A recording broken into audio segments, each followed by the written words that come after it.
How we doing, Magic fans? It was a great weekend. The Drafter Math episode is here of Locked On Magic. We're going to talk a little bit about Paolo Banchero and his approach and his understanding of how he became the number one pick, what comes next for him, plus how the Magic fooled the rest of the league, what it possibly means, whether it means anything at all, and we'll talk a little bit about Caleb Houstan and what he brings to the Orlando Magic as well. It is time, my friends, for a Monday edition of Locked On Magic. You are Locked On Magic, your daily Orlando Magic podcast, part of the Locked On Podcast Network, your team every day.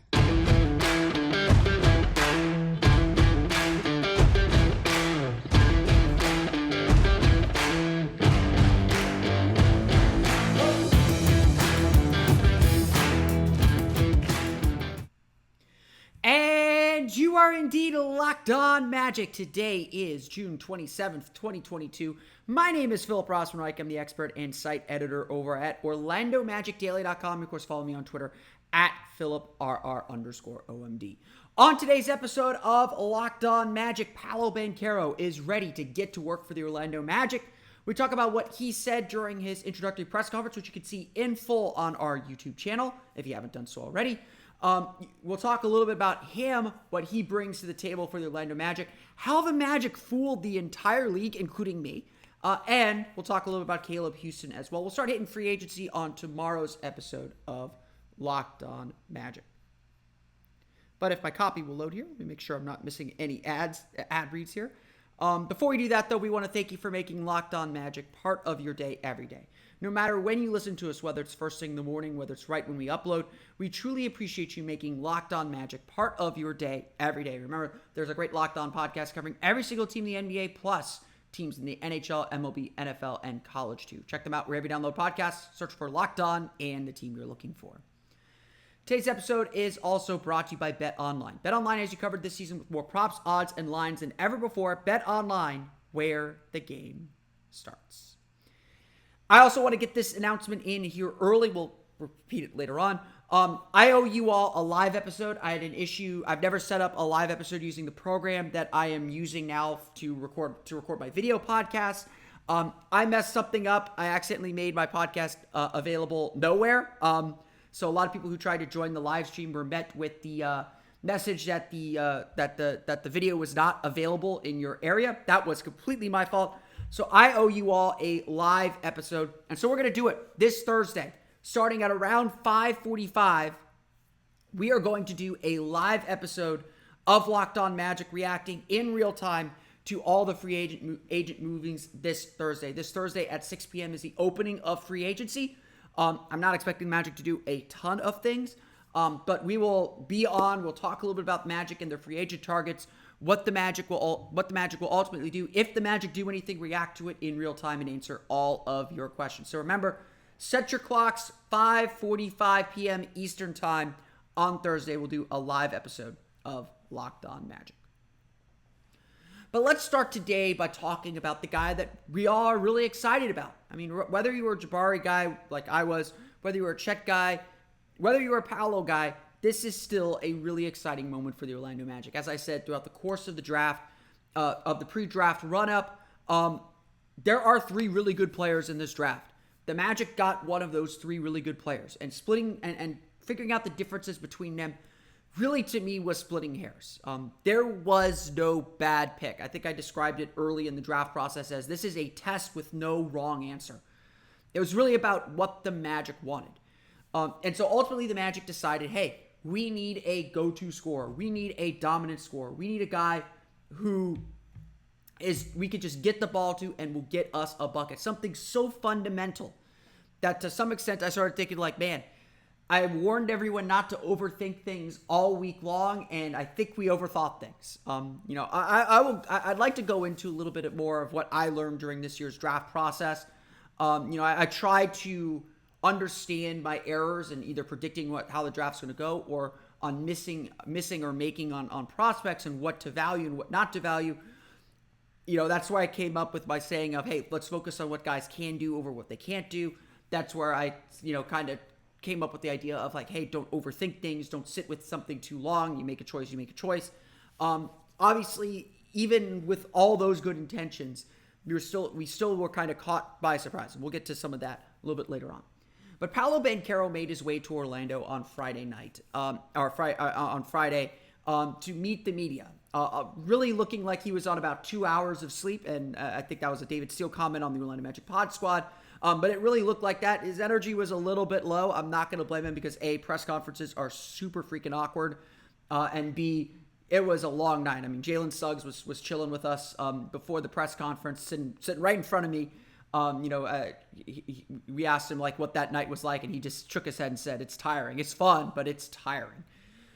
But Paolo Banchero, I think, made some really, really good points during the course of that press conference. And the biggest one and the biggest takeaway that I had was that, yes, he's the number one pick. Yes, he understands that he is potentially a very good player. But I asked him, what is the biggest thing that he learned from his time at Duke? A storied program, obviously Coach K's last season last year. What was the biggest thing that he learned from Duke? And he said something that I think was really telling. He said that the thing that I learned at Duke was nothing is given to you. Everything is earned. Everything you have to fight for, you have to take. Whether that's the role, whether that's getting a bigger role, whether that's scoring, whether that's whatever. Paolo Banchero is not arriving in Orlando necessarily expecting them to hand him the keys. And frankly, I don't think he wants that. I think he wants the challenge of earning his keep. And again, you look at what the NBA teams do as they do their psych profiles, as they do their personality profiles. They're looking for guys who understand that, who aren't just satisfied to be in the league, who want to be great. Banchero, obviously there's this parallel that was made constantly that the Magic, their last three number one picks, all three of their number one picks, two of them became Hall of Famers. The other one, was a Hall of Famer. They traded for a guy who would have been a Hall of Famer if not for injury. The Magic have this great history of number one picks, and it's a pressure that Banchero is happy to acknowledge. Is happy to say, look, the last three guys that were drafted number one for this franchise all took this team to the finals, all took this team back to greater heights. And now I want to be part of what makes this team great again, what makes this team so good. What I love about Banchero is, there is a calmness, there's a coolness about it. Some people might say it was a lack of energy. Certainly, I think that's understandable. But there's a very calm coolness about the way that he's approaching things. He knows there are bigger things out there. So yes, caught by surprise by the Magic eventually picking him, but by the same token, he understands there's more work to do. And that was, again, my big takeaway. Is he understands there's more work to do. He understands he has to earn everything in the NBA. That nothing is given to you in the NBA. Certainly your opponents are not going to hand you anything here in the NBA. And the next thing is he just wants to play. I asked him again what he was most excited about coming to the NBA, what he was most excited about experiencing. And he just said, for pre-draft prep, I haven't been able to play. I've been doing a lot of 1-on-0 workouts, just to stay sharp, just to stay fit. But you want to protect your body. You're not playing 5-on-5. You're not even playing 3-on-3. Paolo seems really excited to just get out on the floor. Whether that's July 7th for Summer League. Practices obviously start this weekend. I believe they start Saturday. So we'll have a Summer League roster here coming up. Whether it starts with Summer League, whether it starts in training camp, Paolo's just eager to play. And again, that's another thing that you like to see from a young player, from a young prospect. That they're eager to play. That all this fluff, all this noise, all this accolades, all the other stuff doesn't matter. Or it's not the most important thing to them. What's important is being out on the floor, being able to play the game, and seeing where the chips land. We will have plenty of time to debate through the course of the season whether Paolo Banchero is the right pick. In fact, this is going to be one of those drafts where there are those three guys, and they're going to be constantly compared to each other. And that is unfair to them, but that's how these narratives are built. If we get down to 3-4 years down the road and Jabari Smith is leading the Houston Rockets deep into the playoffs, we're going to have those questions. And it's going to reflect on Jeff Weltman, depending on what the Magic ultimately do. If the Magic are at the same spot, if the Magic are progressing nicely, there won't be those questions. But for sure, Jeff Weltman has staked his job on this draft pick. That was always going to be the case. If this player does not pan out, does not help the Magic advance, does not help them grow into a playoff team, then yeah, for sure, we're going to be dealing with some questions for the front office and for management. But the Magic have gotten their guy. By all accounts, by all indications, this was their player. And this is a guy that fits what this team culturally wants to do, even if it wasn't so clear about that in the pre-draft process. Banchero is ready to work. That is the big takeaway. He is ready to get on the court. He is ready to earn his place and earn, perhaps, his stardom. I just hope he was able to get some sleep this weekend so he can get ready for Summer League at the end of the week. We're going to talk a little bit about the Magic's subterfuge efforts. What they mean, I don't know. We'll talk a little bit about that coming up here in just a moment. But first, a quick word from our pals at BetOnline. BetOnline.net is your number one source for all your betting needs and sports info. Find all of the latest sports developments, league reviews, and news, including this year's NHL playoffs, which are now over, and Major League Baseball. BetOnline is your continued source for all your sporting wagering information, including live betting, esports, and scores. And BetOnline.net remains the best spot for all of your sports scores, podcasts, and news this season. BetOnline.net is the fastest and easiest way to check in on all of your favorite sports and events, including MMA, boxing, and golf. Head to the website today or use your mobile device to learn more about the trends and action. BetOnline, where the game starts. So I think one of the big stories, obviously, that came out of the draft and in the day after the draft was just how the Magic just seemed to fool everybody. Up until about half hour before the draft broadcast or 15 minutes before the draft broadcast, everybody of repute, or everybody outside of Vegas, was convinced the Orlando Magic were taking Jabari Smith Jr. Jabari Smith seemed convinced that they were taking Jabari Smith Jr., Jabari Smith Jr., that is. The Jabari Smith Sr. probably was too, but I can't speak to him. The only people outside the Magic organization that seemed to really believe that Paolo was going to be the number one pick were the bookmakers in Vegas or elsewhere. And even they were so skeptical of it that they took down the betting for the number one pick. The Magic fooled everyone. And as Adrian Wojnarowski of ESPN said on NBA Today on Friday, this was one of the great stealth draft processes in recent NBA history.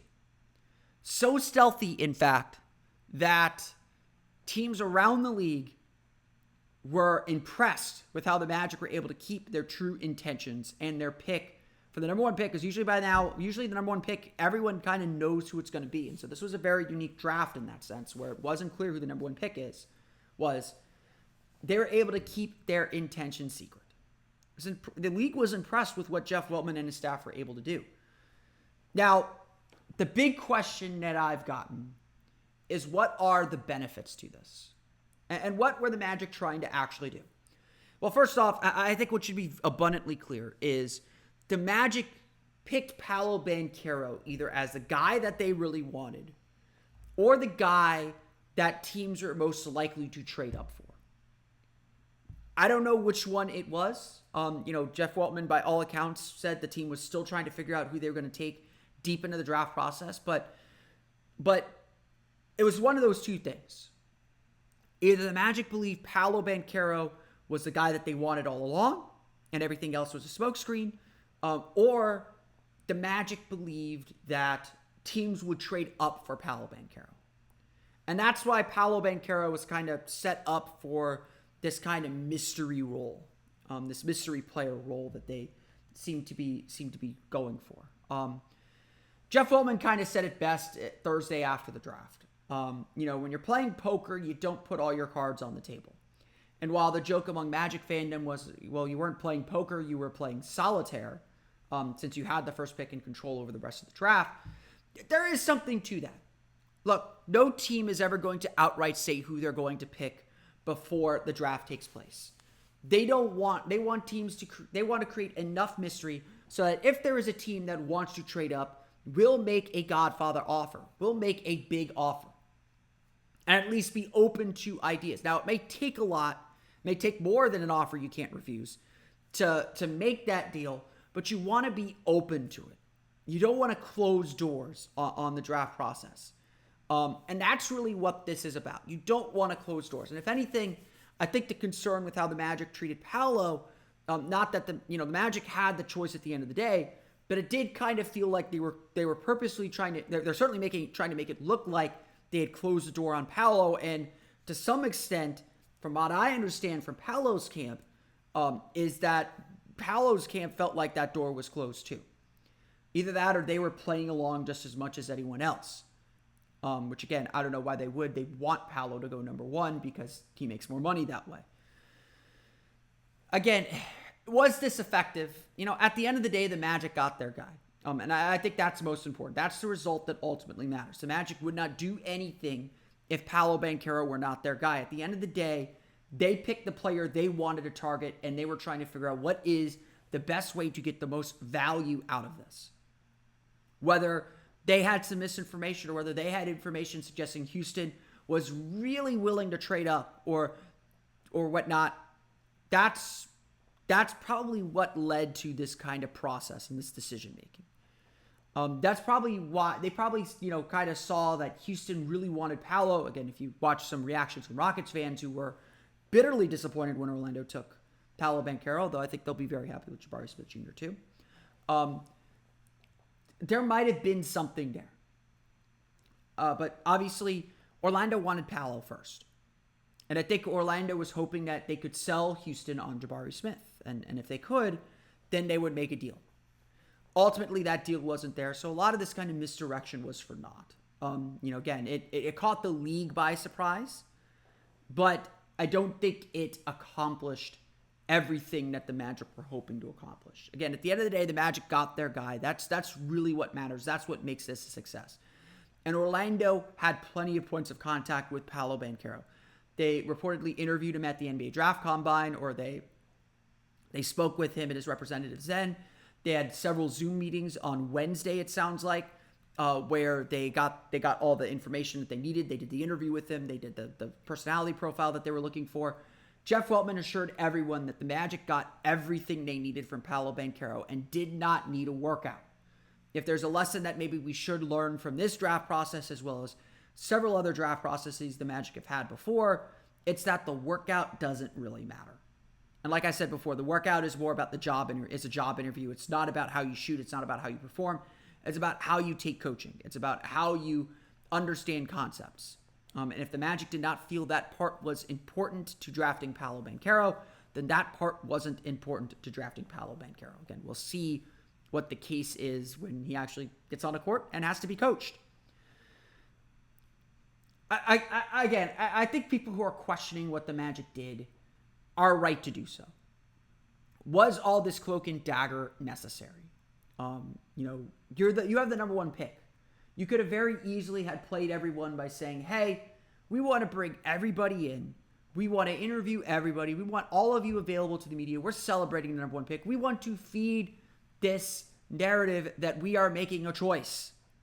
If anything, they should have done this with Chet Holmgren, because very clearly Oklahoma City wanted Chet Holmgren very, very badly. But the Magic wanted to create this perception that their choice was already made. And for some reason, maybe they picked the wrong player to do that with. Maybe they should have done that with Paolo Banchero and seen if someone would trade up to draft Jabari Smith Jr. I can't get into the head of why the Magic did what they did. But they proved to the rest of the league exactly how they operate. They do not reveal information. They keep everything quiet, everything buttoned up. Weltman said that was something that he was proud of his organization on last Monday when he spoke to the media. he is not ashamed of his organization and the way that they handle and deliver information. And if that's the one thing that he had to prove to the rest of the league, whether it was to agents, who again, maybe Mike Miller was in on it all along. I had heard some rumors and some reporting that Mike Miller was pretty much certain that the Magic were out on his client, or potentially that he was even delaying his client or postponing workouts with his client because he wasn't so thrilled or so keen on the Magic, or think that the Magic were a realistic option. But again, maybe he was playing along with all of that. We will forever have that video at the NBA draft lottery of Mike Miller dapping up Jamal Mosley saying, hey, I got your pick right here. Maybe they knew all along. I think it's fair to question whether this was the right strategy. But at the end of the day, the Magic did prove that if you give them confidential information, they will keep it secret. The league will not find out. And that's how they operate. They told the rest of the league in the spotlight, this is how we operate. We're going to do our business, and we're going to do it quietly. And yeah, we can make the rest of the league think something that isn't true. And maybe that's valuable. Certainly, I think the discretion is valuable. It's one of the, it's a frustrating facet of this front office, but it is a good facet at the end of the day. But we'll see exactly how it all pans out in the end. We're going to talk a little bit about Caleb Houstan, what he brings to the Orlando Magic with the second round pick coming up here in just a moment. But first, a quick word from our pals at Rock Auto. With the ever-increasing numbers of makes and models, it's now impossible for your local chain auto parts store to stock all the parts you need. So why endure often pointless or seemingly intimidating questioning and wait while the person behind the counter orders the parts on their computer, choosing the only brand their warehouse happens to carry? You have computers with access to rockauto.com at home and in your pocket. So save time and money when using Rock Auto. What? Rock Auto is a family business serving do-it-yourselfers for more than 20 years. Their prices are reliably low for every customer, and they have everything you can need, from brake parts, tail lamps, motor oil, and even new carpet. Go explore the easy-to-use website today to find the solution to your auto part needs. Go to rockauto.com right now and see all the parts available for your car or truck. Right, Locked On in there. How did you hear about us box? So they know we sent you. Amazing selection, reliably low prices, all the parts your car will ever need at rockauto.com. So obviously, I think we spent a lot of time focusing on Paolo Banchero. Let's give some love to second round pick Caleb Houstan from Michigan. A pick that I think surprised a few people. I had heard his name bouncing around a little bit in the first round. He's certainly a first round talent player. Magic grabbing him at number 32. You would expect that. This is a really interesting prospect. It's a little bit of a long-term project, a little bit of a long-term prospect here for the Orlando Magic. But I do really like this pick. I think this does fill a need. And of course, if the Magic have the patience to develop him, if he can take that next step, he could be a very, very strong player. Houstan averaged about 10 points per game last year at Michigan. It was a disappointing season for the freshman. Shot around 35% from beyond the arc, but was a 78% free throw shooter, so definitely a sign that he could continue to improve as a shooter, and that's really the big thing that he provides. He projects to be a 3-and-D player. He's 6'8" with a 7'1" wingspan, I believe. So yeah, he checks off the length, obviously, that the Magic like. He's just kind of rough around the edges everywhere. Houston's story is really, really interesting. He's from the Toronto area, I believe, Mississauga. Which is where Andrew Nicholson was from. He transferred to Montverde, played 3 years at Montverde, so he played alongside Cade Cunningham, Scotty Barnes. Last year, or 2 years ago, played alongside Jalen Duren at the Central Florida powerhouse here. So he's got talent. He was a 4-star recruit, one of the top high school recruits in his class, going to Michigan. It all seemed like it was a kind of a fit for him, but he really, really struggled last year. Whether it was just kind of the physicality of the game, he's got to add maybe a little bit more muscle, whether it's kind of just picking up the speed of the game. It was a rough year, and it's very rare for a player with as high accolades as he has from high school to struggle as much as he did in the college ranks. But there were pockets and glimmers of how good he can be. He had 21 points against Rutgers and Illinois in back-to-back games. He made 5 3-pointers in that game against Rutgers, so he can get hot and he can hit threes. The big thing is, if you watch his tape, he's a really good set shooter. You get him on a catch and shoot, he's going to hit it. He's going to make those shots. He does have NBA range.